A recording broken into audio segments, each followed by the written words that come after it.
Assalamu alaikum warahmatullahi ɗan uwa. Barkanmu da sake haɗuwa a wannan channel ta Arewa Talented wacce take kawo muku tutorials na waya da na kwamfuta. To a yau babun mu zai zo ne akan wani dabara da za mu yi amfani da shi wajen yin kiran idan za ka kirawo mutum ba sai ka sha wahalar neman sa cikin contact ba, ko wani hanya mafi sauki da za ka kirawo mutum ka yi sacin sunansa.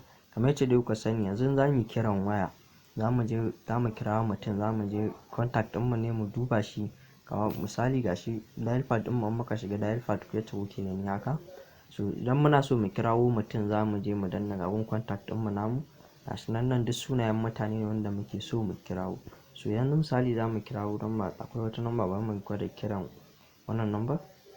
Za mu je sample, za mu kirawo sample yanzu. So kuka kula ai yawanci wani yana da contact nambobi sun kai 200, wani 150, duka dai mutane. So yanzu za mu kira mutum wanda sunansa kamar ba daga A yake ba, tunda ita waya an tsara ta ne alphabetically, wato a saiti take. Sunan da ya fara zuwa daga A har zuwa Z a tare suke tafiya. Idan A ne a farko sai B sai C. To wacce kuke gani yanzu muna so mu kira wanda sunansa kamar yake ya fara daga S. Kuka kula S tana wajen tsakiya a cikin alphabet. Za mu ta scrolling ne haka. Kaga wani ba zai tsaya ya juri wannan ba, gani zai yi wahala ce da cin lokaci kuma gashi nan. Duk da cewa an yi gun sacin wanda gun nema kenan wanda aka yi danna haka nema. Yanzu misali gashi mun danna. So yanzu za mu kirawo number sample yanzu gashi kamar yadda kuke gani, gashi muna rubuta sample ga number nan ta fito, kowa yana gani sample. So wannan ma hanya ce dai mai sauki, to amma mu yace za mu nuna muku wannan dabarar da za ka yi idan za ka kira mutum cikin sauki. Dabarar da aka sai ka zo nan gun kamar sai ka danna wannan dial pad ɗin nan. Gashi nan ina danna muku, muka zo za mu danna dial pad, gashi mun danna ya kawo mana gun nambobi. So a nan gun yanzu in kuka kula ga nambobi nan 1 to 9 gashi nan kowa yana ganin su. So idan za mu kirawo mutum a ƙasan nambobin za ku kula akwai alphabet a ciki ga ABC, a kan number 2 wato number 2 akwai ABC, number 3 akwai DEF. Kowace number da kuke gani akwai alphabet a ƙasanta. So idan za mu kirawo yanzu sample ɗinmu, wannan number da muka rubuta da sample, idan za mu kirawo za ku kula sample alphabet ɗinta ya fara daga S, kuma S tana ƙasan number 7, number 7 kenan. To za mu danna number 7 ga S nan, ka gani. To sai sample daga S sai A.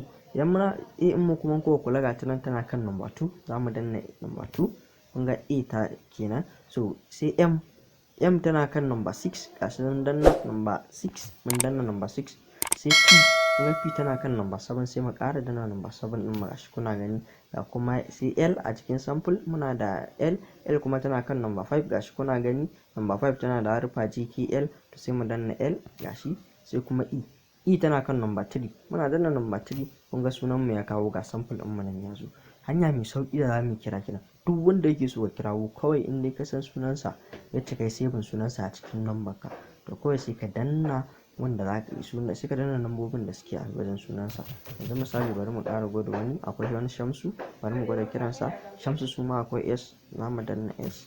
Sai ga Shamsu akwai H a cikin Shamsu, sai kun ga H tana kan number 4, sai mu danna number 4, gashi kuna gani.